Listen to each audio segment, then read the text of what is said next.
Okay.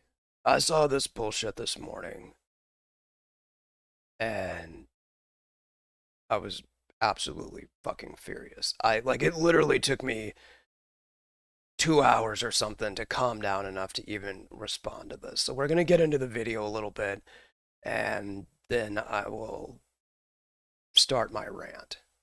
All right, y'all, welcome to the show. It is August 24th. Yeah, yeah, yeah. And as predicted, I said this after his a string of legislative victories. I said, I wouldn't be surprised if he kicks up 5 points, 10 points.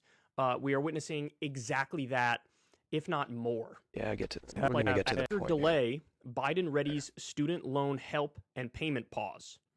Okay, so let's look at the specifics here. They say President Joe Biden on Wednesday is set to announce his long delayed move to forgive up to $10,000 in federal student loans for many Americans and extend a pause on payments to January, according to three people familiar with the plan. Biden has faced pressure from liberals to provide broader relief to hard hit borrowers and from moderates and Republicans questioning the fairness of any widespread forgiveness. The delay in Biden's decision has only heightened the anticipation for what his own aides acknowledge represents a political no win situation. All right, now let me. I love this right here. Questioning the fairness. Wow. For the first time ever, I'm agreeing with the red team, but yeah, the fairness. Pause there for a second. I think this is DC insider brain rot right here. It's not a no win situation. They are convinced it is a no win situation because of the dialogue in elite circles. But when you go ask regular Americans or people who are struggling with their student loan payments, they'll tell you immediately, like, no, this is glorious. This is wonderful. I love this. We need this. So just the framing here, I find, not good. I don't think the framing is good. Okay, so now the other thing is, at up until the last minute, we have reports from Jeff Stein of the Washington Post, who is actually a phenomenal reporter. He's one of the few people inside these like traditional media outlets who you should actually trust because he has a track record of great reporting. He says that behind the scenes, Chuck Schumer was pressing Biden to increase that number of for the amount of student loan debt forgiveness. Schumer originally was pushing for, I think, $50,000 worth. Now, I don't know if behind the scenes he's given up on that, thinking there's no way Biden's going to do it. And I don't know, maybe he's pushing for 25 or something like that. Or maybe he is still pushing for 50. I don't know. But the report is that there are people behind the scenes who are saying, nah, you got to go further. You got to do more than this. But it looks like Biden has, settled in on $10,000 of student loan debt elimination and then continuing the pause so that at least as of right now, nobody has to continue paying it. So where was I in this? They say the delay in Biden's decision has only heightened the anticipation for what his own aides acknowledge represents a political no-win situation. I told you I don't buy that.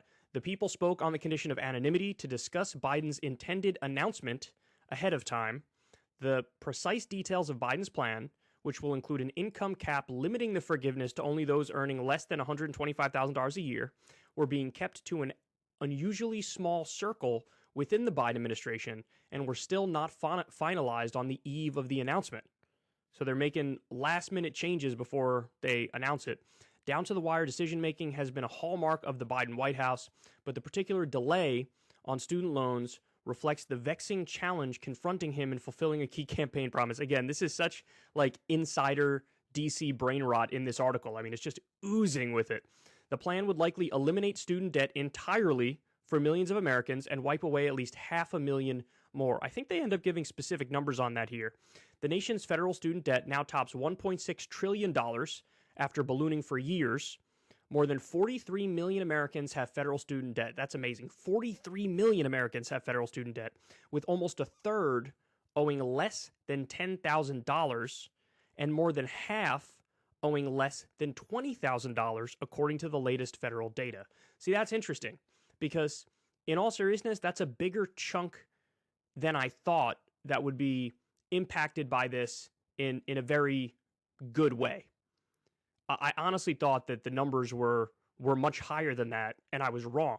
So basically, you're going to have total student loan debt elimination for about 33% of people who have student loan debt, and you're going to have half of the student loan debt eliminated Okay, for okay, okay. That's. I think we get. I don't think there's anything more here that he actually. Let's skip and through and see if he. force out who believed what and what was better, as he tried to shore up support among younger voters and prepare for threshold. And I don't understand why they changed the threshold. That doesn't seem to make much sense to me.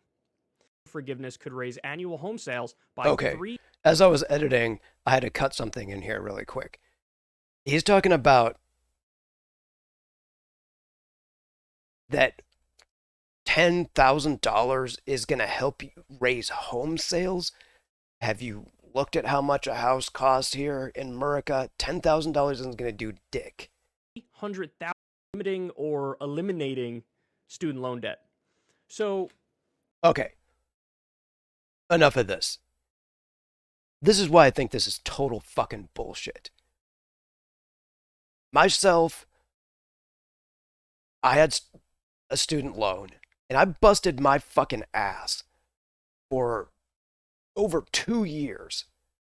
Every paycheck, every month, basically as much as I didn't need for my bills came out of my paycheck automatically and went to paying off my student loans. And I sacrificed a lot to get that shit paid off.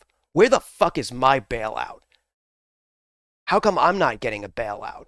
And that's just me and a lot of people that are probably in my shoes. But even worse than my situation, imagine this.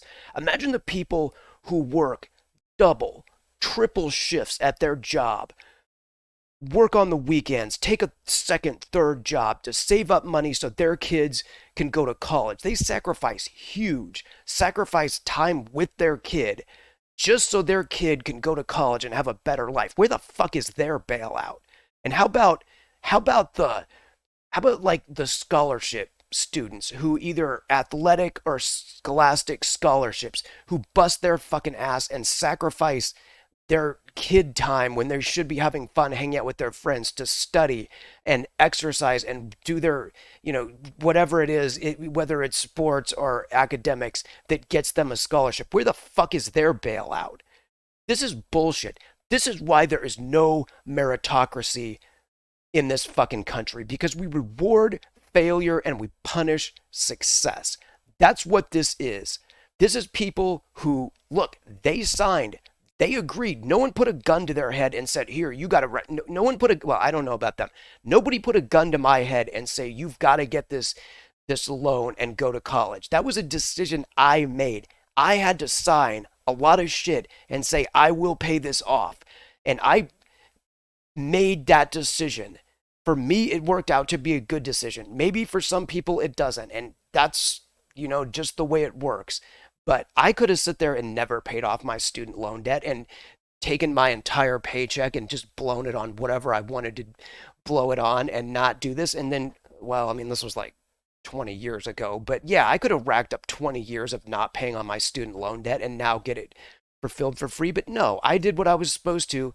And yeah, like I don't get a bailout. This is why failing upwards works in this country. This is why we have W as our president, why we have Trumpy the Clown as our president, why we have fucking Joe Brandon and Kamala Harris in the White House, the biggest fucking failures ever. Like this is why. This is fucking why right here. Next thing, just wait. Next thing they're going to be, oh, I've got $1 million in credit card debt. I need a bailout. This is, yeah, this is fucking total bullshit. Enough said. I'm gonna leave it at that.